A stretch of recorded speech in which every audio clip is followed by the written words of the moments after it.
It's pretty cliche to find your why.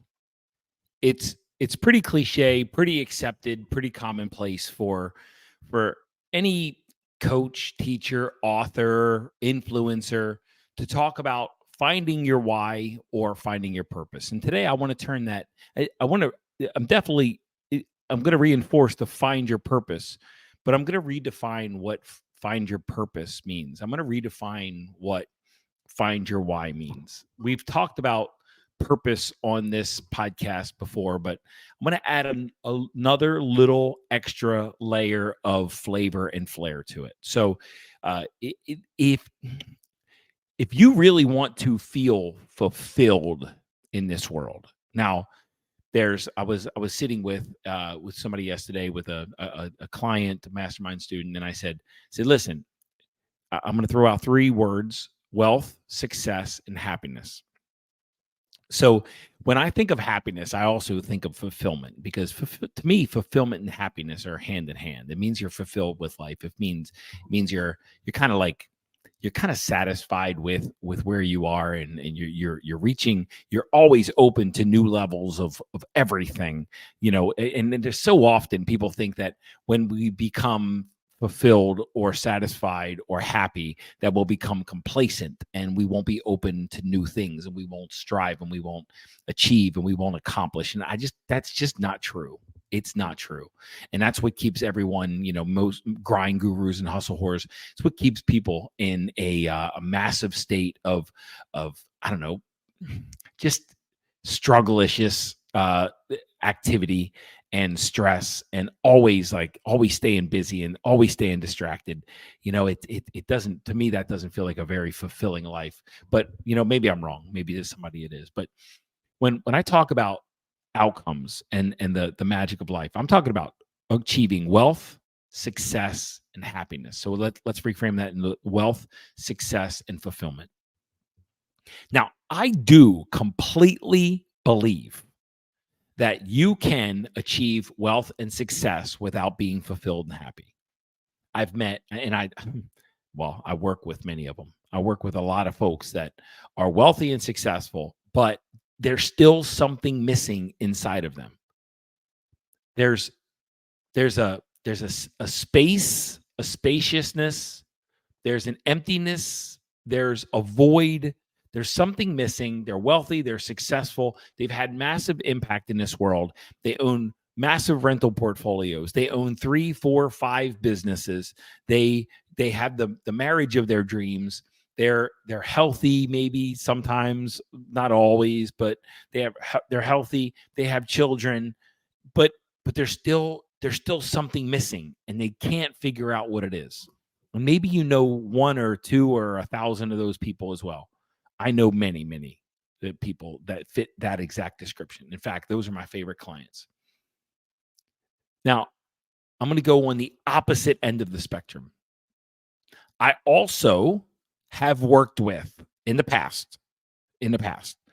I also have worked with and been on phone calls and been on discovery calls and been on prospect calls, and had people that wanted a lot of my time, and people that were trying to get value, that did get value out of me, that at the end of the day, they didn't have the money to pay for my service. They didn't have the money to pay for my courses. They didn't have the money to pay for workshops. They didn't have the money to pay for mastermind or private coaching. They didn't even have, in a lot of cases, they didn't even have money to pay their rent.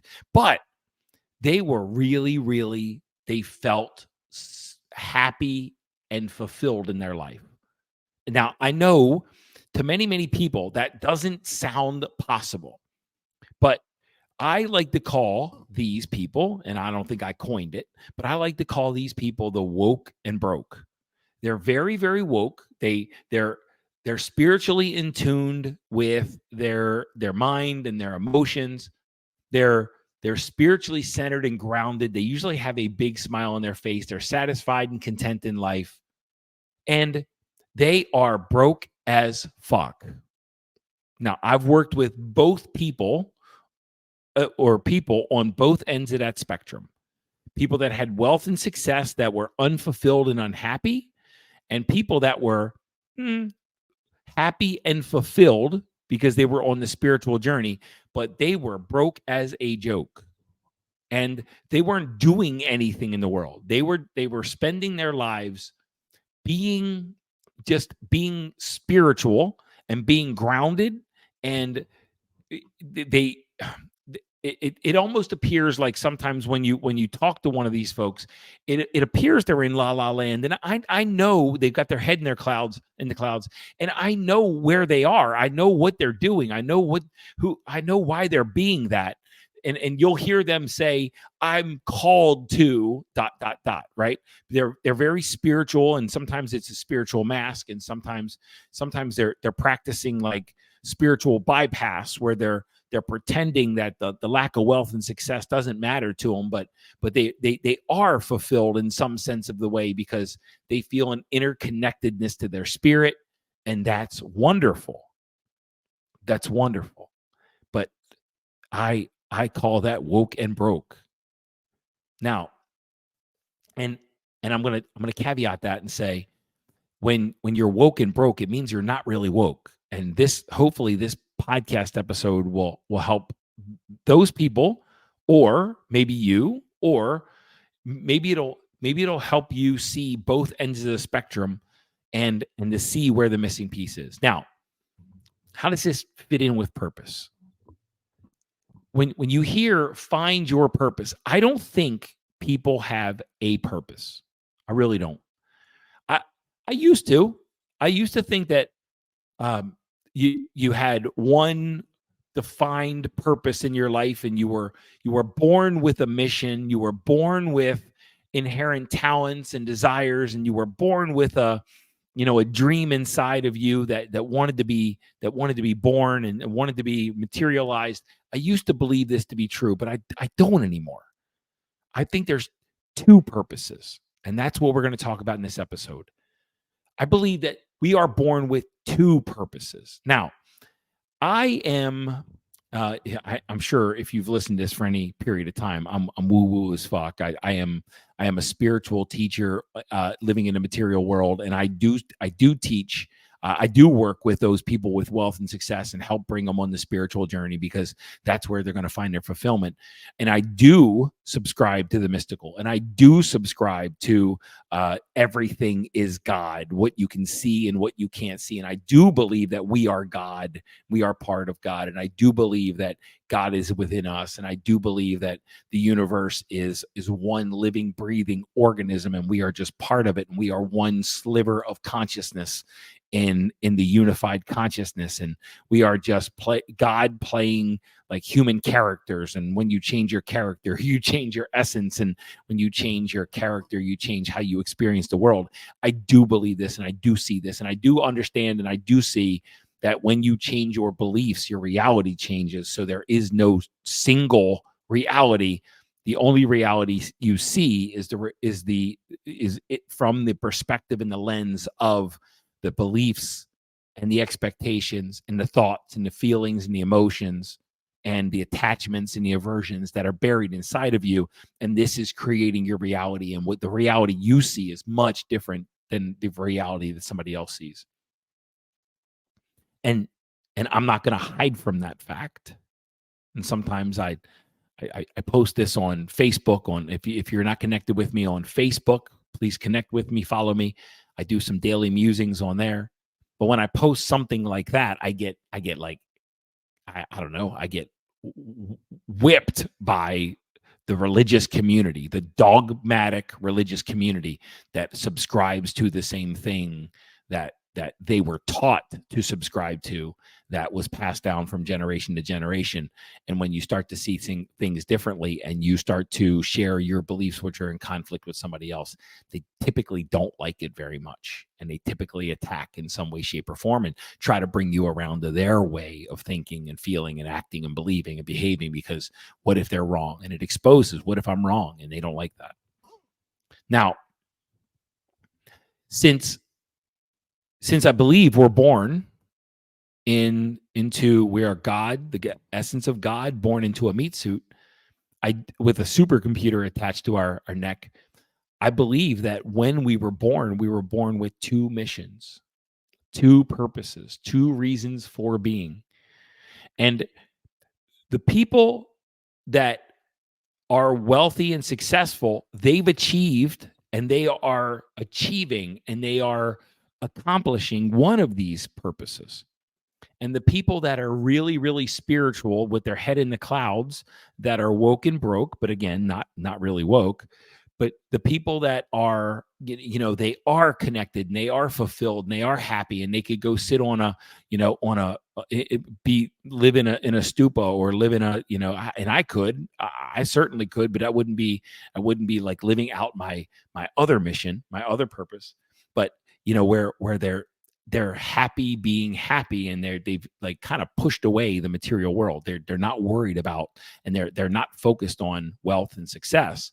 And that's why they struggle to live on the earth, is because they can't pay their bills, and they're not functioning in the world and on the earth, the material plane. They are in their spiritual essence and in their spiritual purpose, but they don't have their feet on the ground, and that's why it's so hard for them to live in a human existence, if that makes sense. They're living, they're living in heaven, but they're like right now, for the 80, 90 years that we're alive, we're actually on the earth. And we survive through having money in order to pay the bills, and in order to eat, in order to live, and in order to survive, and in order to thrive. But sometimes people are so rooted in their spiritual purpose that they almost reject their material purpose. And this is what I'm saying. I believe, and I see that there are two purposes that we are here to carry out during the course of our lifetime. And sometimes people neglect one of those purposes in lieu of the other one. And I do believe that we're here to put both of them together. One of these purposes is your physical purpose. It's your material purpose. It's what are you here to achieve and accomplish? There's a dream inside of you. You have talents, you have desires, you have a dream, you have aspirations, you have a hunger inside of you. You have the desire to build something, to accomplish something, to accumulate something, to achieve something in some way, shape, or form. And there's 8 billion people on the planet, and only 8 billion people have this thing inside of them looking to materialize. Whatever it is for you, it's individual. It's an individual aspiration. Each person is born with a unique purpose, a unique vision, a unique yearning to create whatever it is that you intended to create when you put on this human meat suit. And when you look at somebody who is wealthy and successful, oftentimes they've materialized their physical purpose. And that's why they're wealthy and successful, because they got in their zone. They understood their purpose. They understood their role in the world. They put themselves on the path. They hit the gas. They were inspired in their physical purpose, in their material purpose. They hit the gas. They had innate talent that allowed them to achieve that and accomplish that. They had innate desire that allowed them to achieve that and accomplish that. And when they aligned that desire, talent, and the purpose, and they end action and appropriate action, they created wealth and success, because that was always their birthright when they got on their physical and material purpose. When they got in that zone, and they hit the gas, they were unstoppable, and they created wealth and success. That's part of our material purpose. That is a natural byproduct of carrying out our material purpose. But there's this other purpose that, if you look at, that we talked about the woke and broke a little bit, but if you really look at society, most people are not carrying out their other purpose, and that's their spiritual purpose. And what I mean when I say spiritual purpose is not religious. It's understanding the darkness that's inside of each of us, and it's unique. Understanding what's happening in our minds and in our bodies that's dark. That's our shadows. That's soul crushing. That puts us in a state of inner conflict. And some of this darkness, some of these shadows are self-doubt and shame and guilt and self-rejection and fear of judgment and fear of abandonment and some of the deepest fears that human beings have. The fear to express yourself. When you're a creative, when you are a creative and you're given the purpose of carrying out creativity in the world and artistic nature, there's two aspects to that. First of all, it's clearing out the fear of actually creating your art, of speaking your voice, of singing your song, of writing your book. It's fear. It's clearing out that fear and facing that fear and clearing it out and creating. And sometimes when somebody's a creative, all they're doing is creating, but they allow and they continue to live in the fear as if it's real instead of working through it and working beyond it. And this is why when they get in their zone, their physical and their material zone, and they create and they achieve and they accomplish and they become world renowned, but they haven't done this spiritual work. They haven't carried out their spiritual purpose, which is clearing out the internal clutter that's happening inside of them. Then when they are world renowned and everybody knows them, they still feel like a reject. They still feel invisible. They still feel not valuable, not worthy. They still feel like a fraud. And they've carried out work in their material and their physical purpose, but they haven't done the spiritual purpose work, which is to clean out the garbage and the clutter that is creating that internal conflict, the insecurity, the inadequacy, and insignificance. And this explains why some people are wealthy and successful and unfulfilled and miserable, and some people have no money and have created nothing in the world, but are fulfilled and satisfied. Some people just jump right into their spiritual purpose and start doing internal work and never do any real work in the world. And this is why they struggle to pay their rent and pay their mortgage. Nothing wrong with those folks. They're living half of their purpose, just like the people that are achieving wealth and success are only doing half of their purpose. And what happens, and I love working with the wealthy and successful people who are unfulfilled because, well, first of all, I run a business and they can pay me.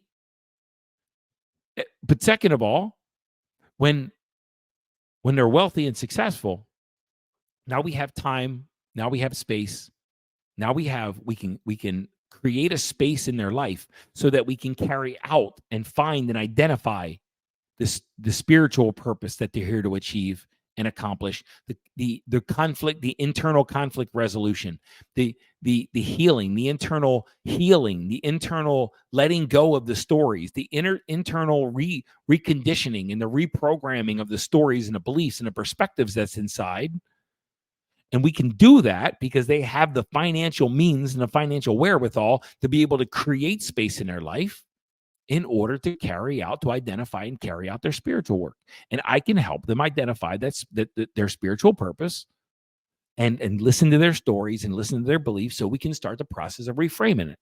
And oftentimes, when they're willing to do the work, I take someone who's really wealthy, who's really successful, who's unhappy and unfulfilled, and I make them not just a millionaire, but a happy millionaire, a fulfilled multimillionaire.